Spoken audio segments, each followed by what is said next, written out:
Charles Mallet. Charles, welcome to the programme. And we're going to get kicked off with use of force by the police, but with Southport and the Manchester situation in mind. Thanks, Mike, and good afternoon all. Yes, it's been a week full of turmoil and grief for police and a lot of communities around the country. And I think it's brought out a number of issues that people have either not perhaps understood fully or have been led towards a particular point of view, perhaps by influences from elsewhere. And I thought the first thing to look at would be the use of force. And this pertains particularly to the incident that was filmed at Manchester Airport just over a week ago, in which it was apparently put out that an authorised firearms officer had used what appeared to be gratuitous force. There was then further context in that a bungled arrest attempt had effectively gone wrong, and a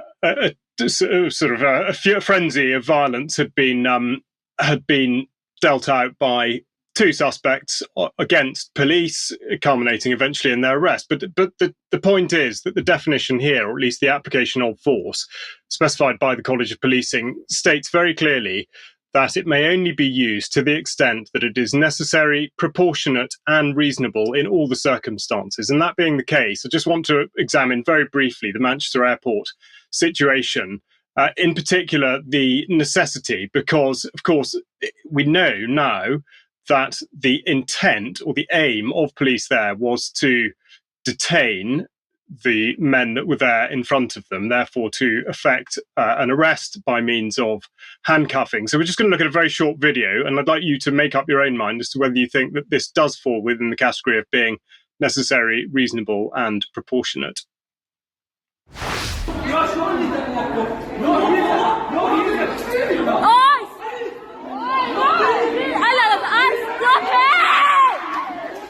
Fucking do anything! Get off him!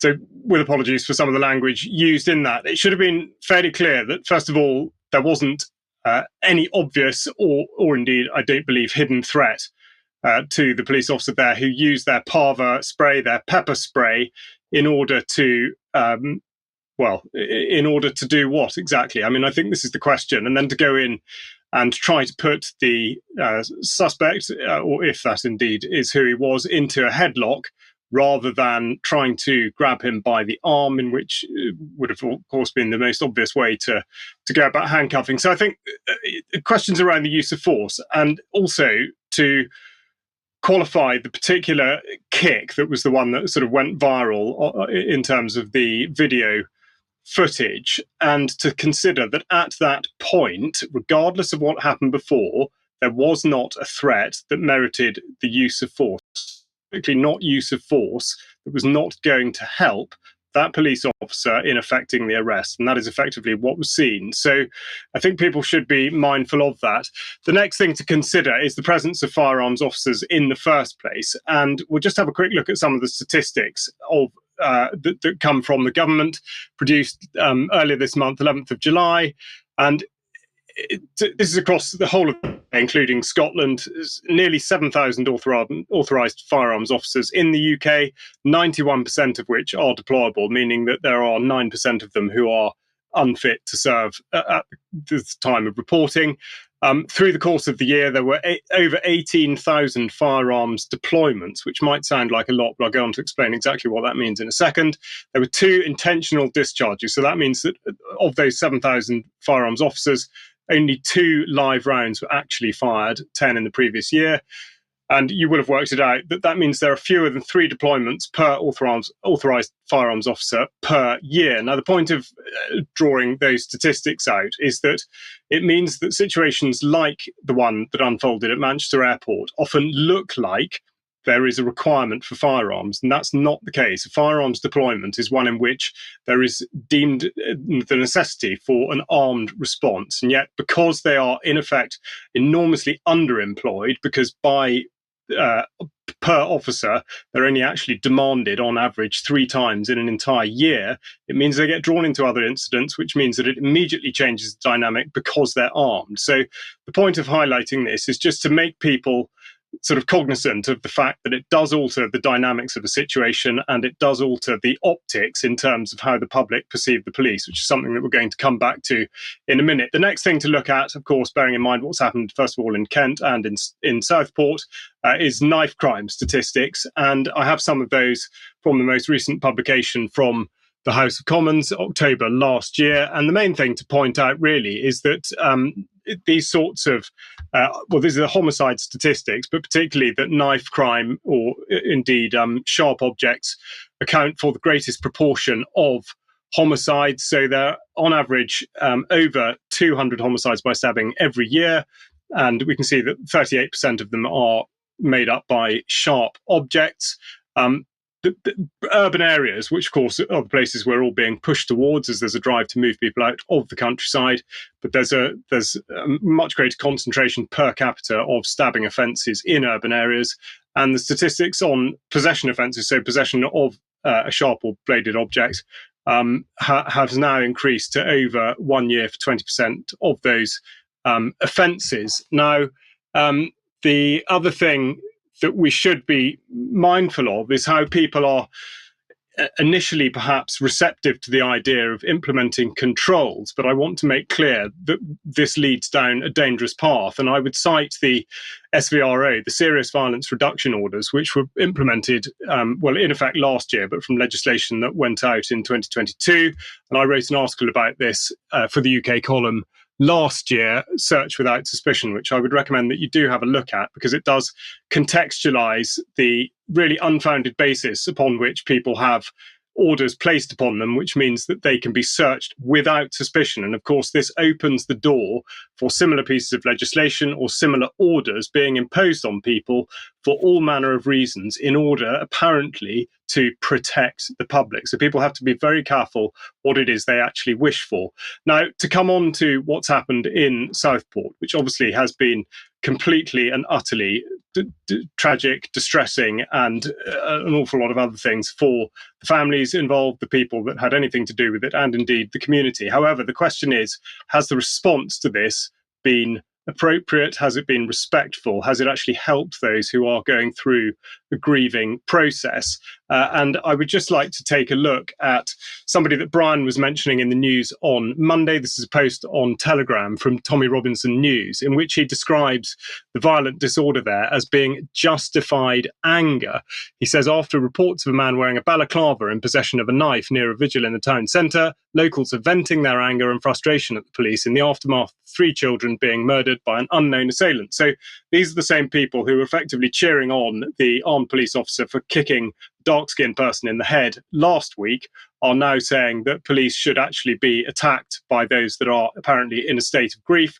And we'll just have a quick look at a video to highlight exactly what it is that I mean in terms of the response in Southport last night.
Charles, I think it's just important to say that, of course, those generally were not local people. In fact, the local community has been quite upset about what happened last night. And some of the comments I've seen this morning saying we're a community in grief. We don't deserve to have the memory of the children besmirched. What have the police done? Why take it out on the police? And I saw posts on social media yesterday calling for people to attend last night. Yeah, I think this is absolutely the critical point. And the reason I led into that piece of video with the Telegram quote from the Tommy Robinson News, of course, that being his stage name, he's really Stephen Yaxley Lennon, is to highlight the type of rhetoric that's being put out by people like that, and how, in effect, it will draw people in and it will provoke a response, which I would say is absolutely objectively completely inappropriate and counterproductive. But also it distracts from the main issue, which is that at the heart of this, so is being said, the issue, one of the issues, of course, is to do with migration and ethnicity within the United Kingdom. But of course, what this actually does is to act as a complete distraction from dealing with the government itself and with any of the policies that might be concerning this. And so the reason to focus on Yaxley Lennon is because he has very, very strong influences that mean that his behaviour and his effective incitement is put into context by articles like this from the Times of Israel, which very reasonably ask the question, why are US pro-Israel groups boosting a far-right anti-Muslim UK extremist? And some of this goes back for a few years, but we have here the Middle East Forum, which said that they supported him back in 2018 via means of funding and other activities. They describe themselves rather euphemistically as being focused on ways to defeat radical Islam, to work for Palestinian acceptance of Israel, and to develop strategies to contain Iran. Now, obviously, I think we know from Vanessa's reporting in particular what exactly that really does mean, but also worth pointing out their mission is to promote American interests in the Middle East. And yet this is exactly who Yaxley Lennon is affiliated with. We've also got the Gatestone Institute, which has supported him, again, back in 2018. But the Gatestone Institute, of course, funded by Nina Rosenwald, who has used her millions, here it says, written by Max Blumenthal, but has used her millions to cement the alliance between the pro-Israel lobby and the Islamophobic fringe. So the point of all this really is police, of course, damned if they do, damned if they don't, caught in the middle of absolutely everything. But the wider point is the relationship that communities have with each other, whether or not they're being distracted by particular issues, and in effect people are being programmed to respond to a certain thing in a certain way, which detracts from the real issue at hand. And I know that Mike's got more to introduce on this topic now, but the fundamental basis of it is the relationship between the police and the public.